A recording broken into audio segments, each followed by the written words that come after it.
Hello students, welcome back. ये वही सम है जो आपको मैंने प्रॉमिस किया था कि पिछले वीडियो में हम लोग करने वाले हैं।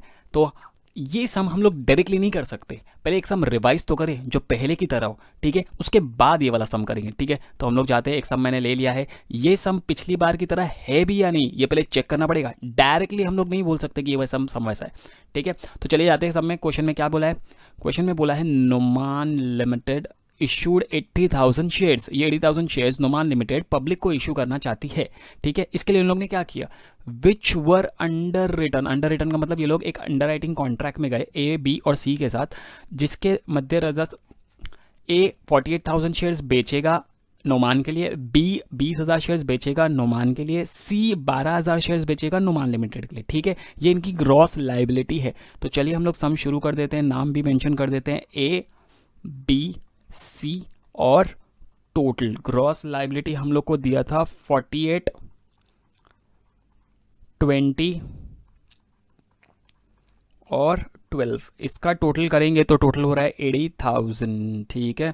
उसके बाद हम लोग को समय फाइंड करना है मार्क्ड एप्लीकेशन। देखो क्वेश्चन में आगे जाते ना तो क्वेश्चन में बोला भी था ये 48,000, 28,000 और ये 12,000, ये क्या था इन लोगों का ग्रॉस लाइबिलिटी। आगे क्वेश्चन में बोला था about mentioned underwriters made an applicant for form underwriting. Form underwriting मतलब वो लोग भी चाहते हैं कंपनी के शेयर्स खरीदना खुद।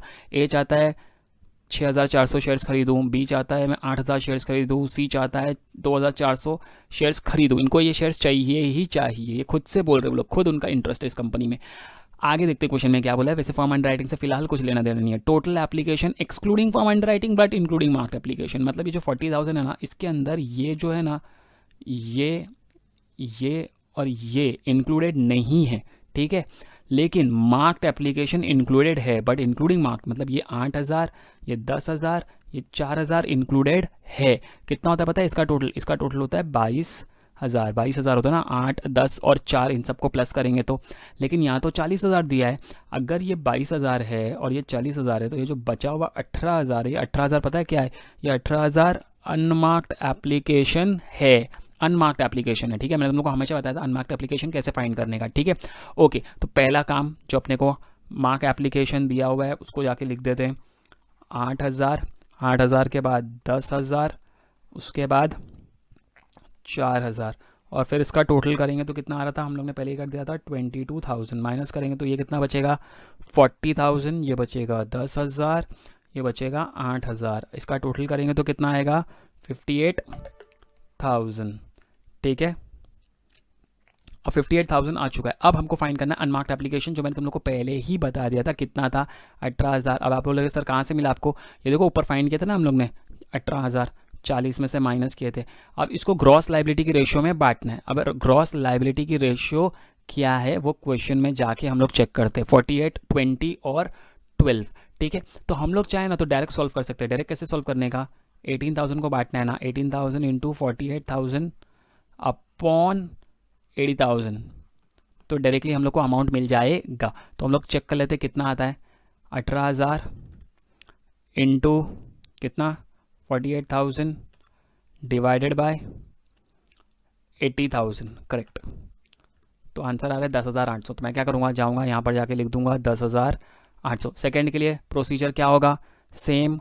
इस बार मैं क्या करूँगा, 18,000 इंटू 20,000 अपॉन 80,000, ठीक है। ये रेशियो ऐसे हम लोग फाइंड कर सकते हैं। तुम लोग चाहो तो छोटा भी कर सकते हो, लेकिन मैंने डायरेक्टली कर दिया, ठीक है। तो भी आंसर तो वही आएगा, चेंज होने वाला नहीं है। तो चलो हम लोग उसका भी चेक कर लेते हैं। 18,000 इंटू 20,000 डिवाइड बाय 80,000, तो कितना आ रहा है? 4,500। तो मैं जाता हूँ यहाँ जाके लिख देता हूँ 4,500, ठीक है। और लास्ट वाले का आएगा 2,700 साइमल्टेनियसली। फिर हम लोग को क्या करना है? माइनस करना है। कैसे माइनस करेंगे? ये गया तो कितना बचेगा? ये बचेगा 29,200, ठीक है। ये कितना बचेगा? 5,500, ठीक है। उसके बाद ये कितना बचेगा? 5,300, लेकिन माइनस में या पॉजिटिव, वो इम्पॉर्टेंट है, ठीक है। पॉजिटिव 5,300, ठीक है। ओके, अब क्या करेंगे? इन सबको प्लस कर देंगे। प्लस करके लिखते हैं कितना आ रहा है टोटल। इसका टोटल आ रहा है 40,000। सेम 58 में से 18 गया तो 40,000 बच गया बैलेंस। इतने शेयर्स किसको खरीदने हैं, ए बी और सी को, ठीक है। लेकिन अगर ये नॉर्मल सम होता ना, सम यहीं पे खत्म हो जाता। किसी का नेगेटिव आता तो हम लोग पता है ना वो क्रेडिट बांटते, वैसा अब इस समय अब तक नहीं आया तो नहीं बांटा हम लोग ने, आता तो बांट देते। अब करना क्या है, फर्म अंडर राइटिंग भी तो था सम में, तो हम लोग क्या करेंगे, लेस फर्म अंडर राइटिंग। मैंने बोला था ना फर्म अंडर राइटिंग को हम लोग को माइनस करना पड़ता है, लेकिन क्या करें, रेशियो में बांटे या डायरेक्ट माइनस करें, उसके लिए हम लोग को सम में देखना पड़ेगा, क्वेश्चन में देखना पड़ेगा। देखो, the underwriting contract provide that underwriters to be given credit. Given credit मतलब क्रेडिट देना है, और वो आगे का बोला credit of unmarked application to be given in the proportion of shares under return. ये नहीं भी बोलते तो भी हम लोग ये करते, ग्रॉस लायबिलिटी में बांटने बोल रहे, लेकिन इंपॉर्टेंट ये गिवन क्रेडिट देना है, मतलब इसको क्या मानना है, हम लोग को मार्क्ड एप्लीकेशन की तरह ट्रीट करना है, और मार्क्ड एप्लीकेशन हम लोग क्या करते हैं, डायरेक्टली माइनस कर देते हैं, ठीक है। देखो, underwriting contract provide underwriters to be given credit मतलब डायरेक्ट माइनस कर देना है पिछले सम की तरह।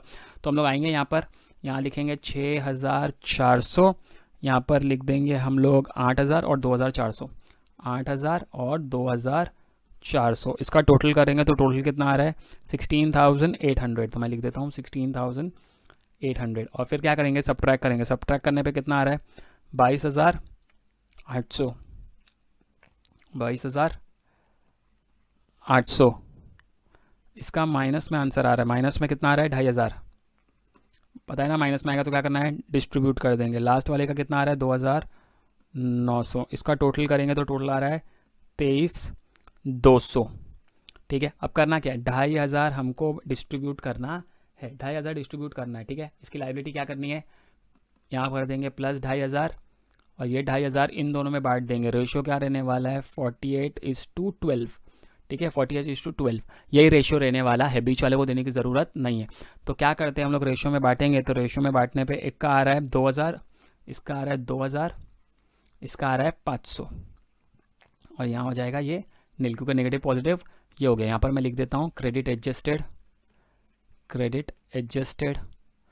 ऑफ बी, ठीक है, क्रेडिट एडजस्टेड ऑफ बी का क्रेडिट एडजस्ट कर दिया इन ए एंड सी। अब हमको देखना है कि हमारी कितनी अमाउंट बचती है। ये बच रहा है 20,800, ये तो हो गया नील, और ये वाला बच रहा है 2,400, तो मैं लिख देता हूँ 2,400, मतलब टोटल कितना हो रहा है 23,200। मतलब बी को बाय फोर्स कोई भी शेयर्स खरीदने की ज़रूरत नहीं है, ठीक है, लेकिन ए को 20,800 शेयर्स खरीदना पड़ेगा कंपलसरी, और सी को 2,400 खरीदना पड़ेगा कंपलसरी। ये है अब तक का बैलेंस, ठीक है। लेकिन इन लोगों को same process, form under writing, पिछले सम की तरह ही मुझे टोटल भी जानना है, ठीक है। ये इनकी लायबिलिटी तो है ही, ये तो उनको खरीदना है ही, लेकिन जो उन्होंने खुद से भी बोला था ना कि खरीदेंगे, कितना था वो 6,400, इसने बोला था कितना खरीदेगा खुद से 8,000, इसने बोला था खुद तक कितना खरीदेगा 2,400। तो भाई साहब ये लोग खरीदना कितने वाले थे 27,200, ये टोटल इसकी लायबिलिटी है। इसकी लायबिलिटी 8,000 ही है, इसके ऊपर कोई फोर्स नहीं है, जितना ही चाहता था उतना ही शेयर्स उसको मिल रहा है, और ये हो रहा है 4,800। ये है हमारी टोटल लायबिलिटी, या नेट लायबिलिटी भी बोल सकते हो, ठीक है, एग्जैक्टली पिछले सम की तरह। लेकिन रट्टा मत मारना कि यहाँ भी 6,400 था, यही हमेशा सेम टू सेम होगा, नहीं, मैंने आपको बोला है ऐसा हमेशा नहीं होने वाला, ठीक है, ये बात याद रखना, ऐसा हमेशा नहीं होने वाला। इसका एग्जाम्पल अभी आपको एक सम में मिलने वाला है, ठीक है। तो जाए क्या उस सम में, ये सम तो पिछले सम की तरह ही था ना, इसमें नया कुछ थोड़ी था, ये तो हमने प्रैक्टिस के लिए कराया था। तो हम लोग जाते हैं मेन सम की और देखते हैं उसमें क्या नया पार्ट है। तो स्टार्ट करते हैं। अब देखते हैं इस सम में क्या बोला हुआ है। इस सम में बोला हुआ है ABC लिमिटेड, ठीक है, क्या नाम दिया है ABC लिमिटेड। ABC लिमिटेड के पास 3 जो शेयर्स है ना, उनका नाम क्या है PQRs उनके अंडर राइटर्स का नाम है, ठीक है, PQR उनके अंडर राइटर्स का नाम है। अब ये PQR ने क्या किया है, PQR ने 3 अंडर राइटर्स ने रेशियो में 3:2:1 क्या लिया है, अंडर राइटिंग ली हुई है, ठीक है। तो मैं रीड कर लेता हूँ question. ABC limited came up with public issue of 3 lakh, ठीक है, ये total 3 lakh equity shares of ₹10 each at premium eight 15 पर शेयर, जिसमें प्रीमियम ₹5 पर शेयर है, उससे हमारा कोई लेना देना नहीं है। आगे क्वेश्चन में बोला है यहाँ पर PQR took underwriting of the issue in the ratio of 3:2:1। मैंने आप लोगों को बताया था कैसे करेंगे, 3 लाख इंटू 3 डिवाइड बाय 6 कैसे मिला 3 + 2 + 1। ये हम लोग ने पहले भी बहुत सारे एग्जांपल्स में सॉल्व किए हुए हैं, ठीक है। तो सबसे पहले काम करते हैं, ग्रॉस लायबिलिटी फाइंड कर लेते हैं। नाम क्या दिया है लोग ने X, Y Z, sorry sorry sorry, X Y Z नहीं, पी क्यू आर, तो मैं भी पी क्यू आर लिख देता हूँ, पी क्यू आर। और ये टोटल ग्रॉस लाइबिलिटी कितनी कितनी आ रही है बांटेंगे तो पहले वाले का आ रहा है 1.5 लाख, रेशो में बांट रहे हैं, फिर 1,50,000, 1,50,000। ठीक है, मैं अज्यूम कर रहा हूँ कि तुम लोग को पता चल चुका है कि ये कैसे निकालते हैं, क्योंकि ये तुम लोग ने काफ़ी बार निकाला हुआ है। ठीक है, 3 लाख इंटू 3 डिवाइड बाय 6 तो पहले का मिलेगा, 3 लाख इंटू 2 डिवाइड बाय 6 तो दूसरे का मिल जाएगा। ठीक है, ओके, अब हमको फाइंड करना है मार्क्ड एप्लीकेशन। सब में देखते हैं मार्क्ड एप्लीकेशन दिए है क्या। क्वेश्चन में आगे बोला है under writing of 20,000, 14,000, 10,000 shares were respectively, sorry form नहीं रीड किया मैंने, देखो form under writing of 20,000, 14,000, 10,000, total कितना हो गया 34, 44,000 है ना, 10, 14 और 20, टोटल कितने होते हैं 44,000। ये है फॉर्म अंडर राइटिंग वाले शेयर्स जिसका फिलहाल कोई लेना देना नहीं है, तो छोड़ देते हैं। आगे क्या बोला है, applications were receive for 2,40,000 shares excluding form, मतलब इसके अंदर ये ऊपर का शेयर्स इंक्लूडेड नहीं है। ठीक है, इसका मतलब मार्क तो इंक्लूडेड होगा। आगे बोला है the marked application for public received as under, ये हमारे मतलब का है 60, 50, तो हम लोग लिख देते हैं 60,000। देखो बोला था 1.5 लाख, कर पाया सिर्फ 60,000, 50,000 और 60,000। ये भाई साहब ने अच्छा काम कर दिया, जितना बोला था उससे ज़्यादा कर दिया, तो टोटल कितना हो गया 1,70,000। ये तो पहले ही नील में पहुंच गया है। इसका आ रहा है 90,000, इसका आ रहा है 50,000, इसका आ रहा है -10,000। ठीक है, अभी क्रेडिट नहीं बांटेंगे, अनमार्क्ड एप्लीकेशन के बाद क्रेडिट बांटेंगे। ठीक है, डायरेक्टली कैसे क्रेडिट बांट दे। ठीक है, तो देखो 90,000, 50,000 -10,000, तो टोटल कितना हो जाएगा 1,30,000। अब हमको क्या करना है, अनमार्क्ड एप्लीकेशन माइनस करना है। ठीक है, देखो इसका है ना सोल्यूशन हम लोग दो तरीके से कर सकते हैं। ठीक है, लेकिन क्योंकि कंफ्यूजन ना हो तो मैं एक नॉर्मल तरीके से कराऊंगा, बाद में मैं तुम लोग को इसका एक दूसरा वर्जन भी बताऊंगा जो ज़्यादा ईजी हो जाता है। ठीक है, अनमार्क्ड एप्लीकेशन कितना था कैसे पता चलेगा, देखो 1,30,000 ये, और यहाँ पर कितना दिया हुआ है 2,40,000। अगर 2,40,000 में से हम लोग, सॉरी 1,70,000, मार्क्ड एप्लीकेशन 1,70,000 था ना, तो ज़रा हम लोग माइनस करें तो कितना आता है, देखो हमको माइनस करना है 2,40,000 में से माइनस 1,70,000। 1,70,000 क्या है मार्क्ड एप्लीकेशन, तो बचता कितना है 70,000। 70,000 क्या है 70,000 है, 70,000 है हमारा अनमार्क्ड एप्लीकेशन। ये 70,000 को क्या करना है रेशियो में बांट देना है। रेशियो में बांट देना है, किसको बांट देना है रेशियो में, इसको इसको इसको, कौन सी रेशियो में बांटना है, ये ही रेशियो, रेशियो उन्होंने क्वेश्चन में दिया था ना ग्रॉस लायबिलिटी का 3:1 बराबर। ठीक है, अब देखो सपोज एग्जाम्पल के लिए मैंने बांट दिया 70,000 को, यहाँ मैंने बांट दिया, उसके बाद क्या करेंगे टोटल करके एक आंसर आएगा। ठीक है, अच्छा उसके बाद पता है ना वो लेस फॉर्म अंडर राइटिंग भी माइनस करूंगा, वो भी मैं यहाँ पर लिखूंगा। अगर या तो तीनों में लिख दूंगा या फिर दूसरा पार्ट जो हम लोग को इस सम में करना है। देखो क्वेश्चन में क्या बोला है, क्वेश्चन में बोला है compute liability of each underwriter as regards the number of shares to be taken up assuming that benefit of firm underwriting is not given। बोला नॉट गिवन, नॉट गिवन मतलब फर्म अंडरराइटर को भी क्या मानना पड़ेगा, अनमार्क्ड एप्लीकेशन मानना पड़ेगा। Unmarked application की तरह उसकी एंट्री होने वाली है। तो देखो अगर मैं वापस से यहाँ पर एंट्री करूँगा नीचे, जो कि अपना टोटल कितना आ रहा था 44,000। ठीक है, इसको बांटूंगा 44,000 को और बाद में 70,000 को बांटूंगा, दो बार बांटना पड़ेगा, रेशियो तो सेम ही है। तो एक काम करते ना, ये भी माइनस करना ये भी माइनस करना है, दोनों को एक साथ प्लस कर देते और एक साथ माइनस कर देते, तो हमारा टाइम बच जाएगा। क्या बच जाएगा, टाइम बच जाएगा, बार बार करने की ज़रूरत नहीं पड़ेगी। तुम लोग को समझ में आया मैंने क्या बोला, मैं ये बोल रहा हूँ कि जैसे अनमार्क्ड एप्लीकेशन है, अनमार्क्ड एप्लीकेशन और जो फॉर्म अंडरराइटिंग वाला पार्ट है, अगर हम लोग चाहे ना तो दोनों की एंट्री मिलाकर कर सकते हैं। ठीक है, ये एक पार्ट होगा। ठीक है, वो अपना सोल्यूशन का पार्ट। अगर नॉर्मली करना होगा तो मुझे बताओ नॉर्मली कैसे करेंगे, मुझे बताओ। नॉर्मली हम लोग सम को सॉल्व करेंगे 70,000 इंटू 3 डिवाइड बाय 6 बराबर, तो देखो वैसे भी करके देख लेते हैं क्या आंसर आता है। 70,000 आ गया, देखो 70,000 इंटू 3 डिवाइड बाय 6, तो आंसर आ रहा है 35,000 बराबर। ठीक है, चलो जैसे तुम लोग बोलते हो वैसे भी चलते हैं, कोई टेंशन नहीं। 35,000, 70,000 इंटू 2 डिवाइड बाय 6 कितना हो गया, पॉइंट में जा रहा है आंसर। अब पता चला क्यों मैं बोल रहा था, क्योंकि वो लोग भी ये जानते हैं कि अगर हम लोग ने ऐड अप नहीं किया तो आंसर पॉइंट में जा रहा है। ठीक है, अब दो तरीका है, या तो पॉइंट में ही सॉल्व करो या तो डायरेक्ट करो। तो अब देखो क्योंकि पॉइंट में जा रहे हैं ना, तो मैं क्या करता हूँ, आंसर पॉइंट में ना जाए इसलिए हम लोग एक शॉर्टकट यूज़ करेंगे। वो शॉर्टकट क्या है, ताकि आंसर पॉइंट में ना जाए तो मैं इंडिविजुअली इनको नहीं बांटूंगा। ठीक है, मैं क्या कर देता हूँ, अनमार्क्ड एप्लीकेशन जो 70,000 है ना, यहाँ मैं लिख देता हूँ 70,000 है, इसको कौन से रेशियो में बांटना है, ग्रॉस लायबिलिटी का रेशियो माइनस करना है, माइनस करना है। ये जो 44,000 है ये भी ग्रॉस लायबिलिटी के रेशियो में माइनस करना है और ग्रॉस लायबिलिटी के रेशियो में बांटना है बराबर। तो हम लोग क्या करते हैं, इन दोनों को प्लस कर देते हैं, इन दोनों को प्लस कर देते हैं और एक साथ लिख देते हैं। तो कितना आएगा, 1,14,000। और 1,14,000 को ये रेशियो में बांट देते हैं ताकि आंसर चेक करने के लिए कि पॉइंट में आता है या नहीं। ठीक है, ओके, समझ में आया मैंने क्या बोला।